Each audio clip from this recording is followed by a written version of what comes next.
everyone, and welcome to another episode of the Silicon Dreams 1550 AM. I'm Sharlaine from Orbis 86, your host for today. And today we are delighted to welcome an exceptionally talented guest to our podcast, Tyler Choi, Partner Relations Manager at Shardeum, driving global collaboration in the blockchain industry with a rich background as a technical researcher at NASA, software engineer, and graduate research assistant, pioneering virtual reality solutions for aerospace and wildlife response. Welcome, Tyler. It's amazing to have you on our podcast. Wow, that's an amazing intro. Thank you so much. I'm so humbled. It's great to be here. Thank you for having me. Thank you for being here with us. And with that, we're going to start and dive right into your journey. So, starting with your background in computer science and your experience as a software engineer intern at NASA, I mean, that's huge. How did your academic and professional journey lead you to Shardium, especially in the context of your emphasis on, accessible education in blockchain technology? That's a great question. So yeah, I was initially planning on going into VR research. So I was very into VR, AR, and all things metaverse. And I was doing VR research starting at NASA. But I was always very interested in crypto and blockchain. So my intro to crypto was in 2017. But at the time, I didn't understand anything about this technology, but digital currency just made sense to me. But in 2020 and 2021 was when I actually started to get really interested in this technology and started reading white papers of different consensus mechanisms. And at the time, I was doing my master's in computer science at the University of Washington. And my cybersecurity professor at the time was doing different types of blockchain research. And at the time, it's just a few years ago, but AI and machine learning research was a lot more hyped and excited amongst everyone. So almost nobody was actually interested in blockchain. I was the only one who was remotely interested in blockchain research. So I was talking to him, and he actually asked if I would want to be introduced to or connected with a actual team that's working on a blockchain. And so that was actually the Shardeum team that I was introduced to. So my cybersecurity professor was the one who connected me with the team, with whom I was able to have just great conversations with during early developmental days, and then that's how I was able to come on.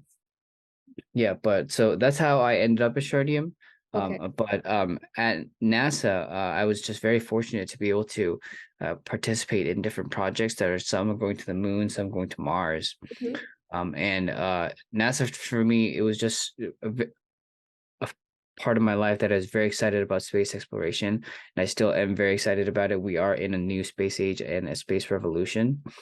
But with how different opportunities align, Shardium was what aligned up, and I was so fortunate to have this just land on my lap. So that's what I'm doing now. That's awesome. I mean, that journey is definitely incredible.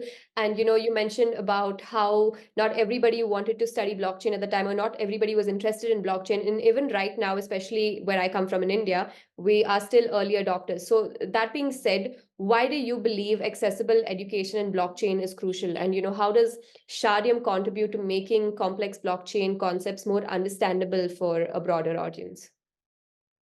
Okay, that's a great question as well. So I think with how internet information consumption and how fast it is able to reach to all corners of the world now, that has been a game changer. And with the concept of Web3 decentralization and just that emerging at this time where internet accessibility is at an all-time high, I think that's very interesting with how just Web3 education has just piggybacked on top of that to reach everywhere. And so for Shardium, we believe we really are very adamant and passionate about decentralization. And one thing that we've been deploying is called Proof of Community. And what this is a decentralized education community event tier system where we empower local communities across the world. We provide them with resources. We work with them to help them initiate local education events where they get people, peers, and local projects, founders, VCs together to just talk about the opportunity in blockchain, what decentralization actually means, the role Shardeum is taking on, and its impact within India as well. So for us, that has been super effective, where we've done over 300 events over a year now. Mhm. And we've partnered in 10 different countries. We just did like a 90-day national tour in India, where our lead on the ground, he was just road tripping across all the Indian states. And so that's what we've been doing to just empower and just support our community groups across the world. That's great. I mean, the proof of community events are definitely an innovative way to, educate the masses. And that being said, you guys have a beautiful way of doing it, and I think they definitely have a positive impact on, the community's understanding of blockchain for sure.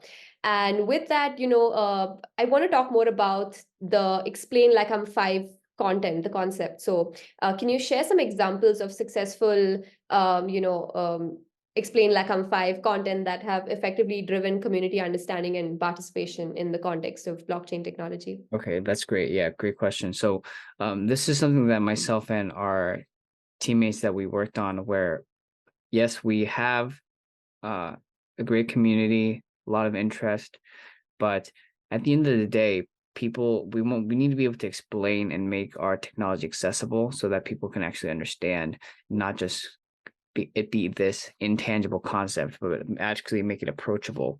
Mhm. And so we were playing with this explain like I'm five, ELI5 concept, and just making it as accessible and easy as possible. And so with this, we wanted to make just a like a notion. The idea was to make a one-pager document where if you can just any newcomer just takes a look at it, gives a quick glance through, quick read, and you get a high level overview of Shardium and its technology. So that was the goal. And this was super helpful because once we did it, it was helpful for us too, and our team members as well that are actually working with us to have a resource on hand that they can make accessible, but also share with their peers and friends. So in this regard, it really did also support our focus in decentralizing education, because now we just have this resource. It's not something that we have to talk about every single time. It can take a life on its own and spread itself. Yeah. I mean that is great, because even right now even though I've been in like Web3 for more than a year, I still go to Chat GPT and I'm like, explain this concept to me like I was a 5-year-old or at least a fifth grader to some extent, so that I can understand it better, right? So that concept is very, very interesting. And as Shardium's partner relations manager, right, you specialize in fostering strategic partnerships across the Asia Pacific and the United States, if I'm not mistaken. So, how do these partnerships play a role in advancing the accessibility of blockchain education? And what specific initiatives have been undertaken to promote this besides the events, if there are any? Okay, that's a great question too. So I think what's been super interesting with my role and just seeing how this industry is just picking itself back up from these low bear cycles, is just how much people are engaged Mhm. at these different conferences across the world. Yes, there are still a lot of bad actors in the space. You never know who's who, and but there's a lot of great builder energy still, and people who are really trying to just invent new innovations using these new frontier technologies. And when communicating with those folks, it really hammers down that while we're really at the precipice of something new here, and Mhm.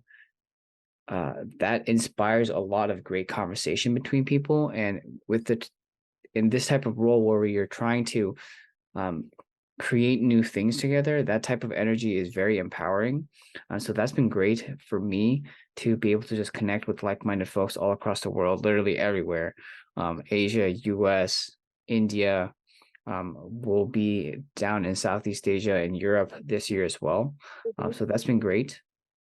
That's And that's also, yes, and to finish your answering your question too, this has also been great in igniting new community partnerships in different countries across the world. Mhm. So now with like our incentivized testnet coming up, this has all been great because now we've been fostering these different community groups with this shared passion for decentralization. And Mhm. now as we approach mainnet and beyond, it's Mhm. time we have the resources and the community to start putting these pieces together to take things to the next level. That's awesome. And speaking of community, I mean, which is like the backbone to any project in Web3, right? What are the efforts that, drive a community for understanding and participation? What are the strategies that Shardeum has employed to kind of foster a sense of inclusivity and engagement within the blockchain education space? That's also a great question. So, and uh, I'm sure our events team, people who are leading our proof of community events, would have a really fantastic answer for this, because I've only been to a few of them, but uh, these events, these proof of community events that we've been conducting, um, what I think has been very impactful for people attending is that the team ourselves are not there. We're not there leading these events. It's these community members who are just excited and passionate about the project and team that are leading these events, that are bringing their peers together. And so when people see that, where it's, oh, this is not like a paid team member, this is just a passionate and excited enthusiastic community member trying to make this happen, I think that connects with people, and that is what's able to snowball into more of these things, more events. So for example, we have no team members in Nigeria or Vietnam, but our community is there have grown so big now that it's been incredible to witness. That is true. I mean, the one event that I did attend of Shardium's was like, I just sat back and watched the whole community come together, not just the team, but everybody else, and the enthu that people had just up there for Shardim that I did not really see for the other events. And I was wowed. I was, taken aback, and I was like, what is happening so different here that is not happening elsewhere? And then I realized the power of community that you guys have, which is great, by the way. Kudos to that. Kudos to building what you guys have so far.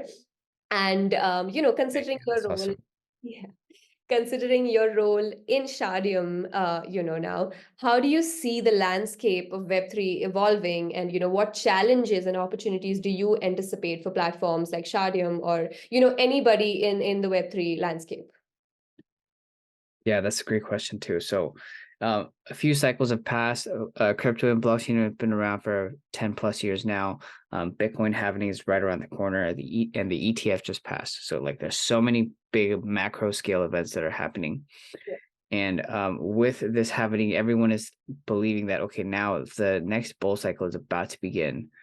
And so, with this means new mainstream adoption, a whole influx of institutional capital as well with this ETF passing. So we're in a new uncharted territory.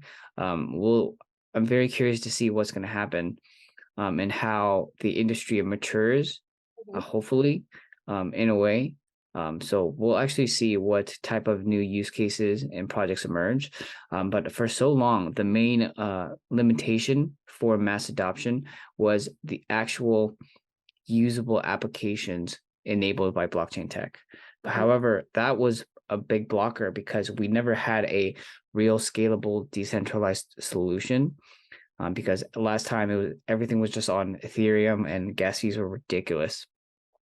And so that's not a scalable solution. You can't create these hyper scale applications that could be used by millions of people if transaction fees are going over $1. That's just unscalable. And so that was a major limitation. But now in this new era now where we have these new layer twos and new layer ones, parallel EVMs that are trying to solve this scalability issue, from different angles. I'm curious to see in this cycle which applications, which use cases emerge, because I think at the end of the day, it's going to come down to actual usable applications that that don't have blockchain at the front end, but more at the back end, are going to lead this cycle. So we'll see what happens. Right. No, that does make a lot of sense. And with that, I just want to know, looking ahead, what is, Shardeum's vision for the future in terms of just building in the space and getting together a larger community? Yes, great question too. So, 2024 is going to be a huge year for Shardium. We have our incentivized testnet launch coming up soon. So this is going to involve various different quest campaigns in which users and testers can complete to occur points that may or may not translate to something come mainnet can or cannot deny. But with that, and after that, we will have our mainnet launch in early Q2 in the April-May timeline. And so with this, after mainnet launch, it's just going to be about just continuing and just hammering down on what's been working for us, but also establishing more key partnerships and onboarding different institutions. So 2024 is just going to be about going above and beyond. Absolutely. And I want to wish you the best of luck with everything that's going to come your way and Shardium's way in 2024. And with all that success, I have one last question for you, which is, what advice would you give anybody, new, fresh, entering the Web3 space, especially entrepreneurs looking to build in the landscape? Yes, putting yourself out there and finding people that are like-minded with you, that share similar vision. I think that is what people are really looking for. And once you find that, a lot of hardships become a lot more bearable. You'll have a lot more drive and motivation to make things happen. So not being afraid to put yourself out there, go attend events. Yes, just make things happen and just talk to people, and you never know what's going to happen.